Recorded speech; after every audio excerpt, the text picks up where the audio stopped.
समाजमनाचा वेध आणि आपुलकीची सेवा देणारे आपले न्यूज चॅनल एरळा न्यूज।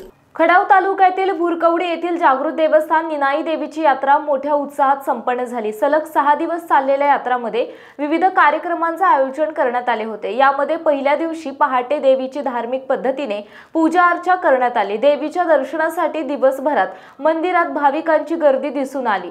तर नाव वाजगारने लहान मुलांची पेढ्याने तुला करून नवस फेडण्याचा कार्यक्रम पार पडला। संध्याकाळी 6 वाजता शांती ज्योतीचे स्वागत करण्यात आले। रात्री 8 वाजता देवीची पालखीतून सूर सनईच्या वाद्य गजरात आणि फटाक्यांच्या आतिषबाजीत ग्राम प्रदक्षिणा घालण्यात आली। रात्री 10 वाजता मानाच्या गोंधळ गीतांचा कार्यक्रम होऊन नंतर कोल्हापूर येथील ऑर्केस्ट्रा हा कार्यक्रम दाखवण्यात आला। दुसऱ्या दिवशी संध्याकाळी 8 ते 11 पर्यंत होम मिनिस्टर कार्यक्रम संपन्न झाला। बुधवार 15 रोजी सकाळी 11 ते दुपारी 4 पर्यंत आणि संध्याकाळी 9 ते पहाटे 3 पर्यंत लोकनाट्य तमाशाचा कार्यक्रम पार पडला।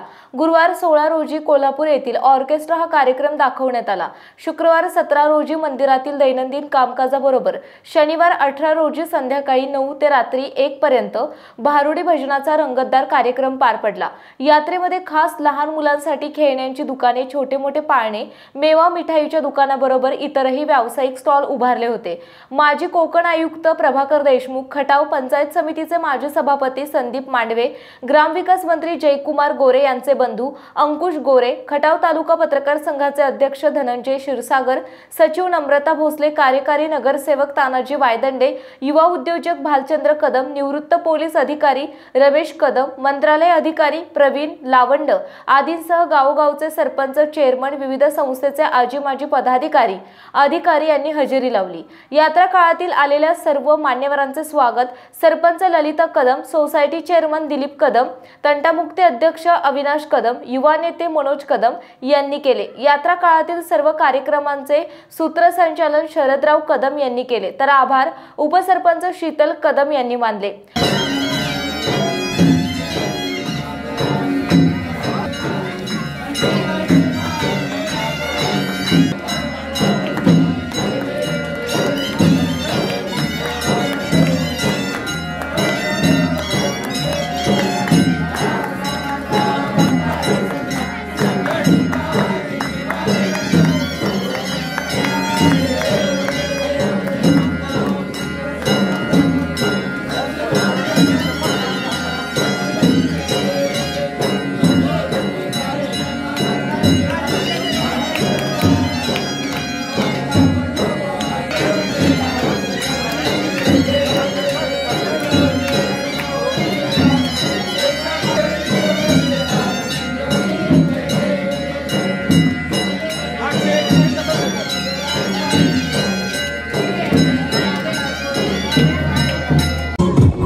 शूटिंग चाललंय, बारीक झालं पाहिजे.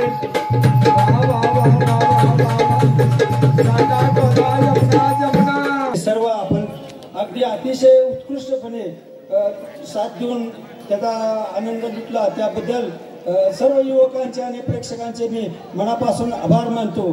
त्याचबरोबर आपल्या खटाव तालुक्यामध्ये आणि सातारा जिल्ह्याच्या कानाकोपऱ्यामध्ये सुप्रसिद्ध असे आपल्या सुप्रसिद्ध वार्तापत्रक आपल्या गावचे खटाव तालुका येरळा न्यूजचे उपसंपादक आपले गावचे सुपुत्र शरदराव कदम यांनी आपल्या भुरकडी गावच्या यात्रेमध्ये पहिल्या दिवसापासून शेवटपर्यंत अनाउन्समेंटचं काम अतिशय उत्कृष्ट केल्याबद्दल त्यांचं ग्रामपंचायत, ग्रामस्थ आणि यात्रा कमिटी तसेच आपले भुरकडी गावचे सर्व युवक त्यांचे मनापासून आभार मानत आहेत आणि त्यांचं सर्वांनी टाळ्याच्या गजरामध्ये स्वागत करावं अशी मी त्यांना नम्र विनंती करतो. जय महाराष्ट्र. प्रतिनिधी शरद कदम, भुरकवडी. आपल्या भागातील महत्त्वाच्या बातम्या पाहण्यासाठी आजच आमच्या एरळा न्यूज चॅनलला यूट्यूबवर सबस्क्राईब करा आणि बेल आयकॉन प्रेस करा.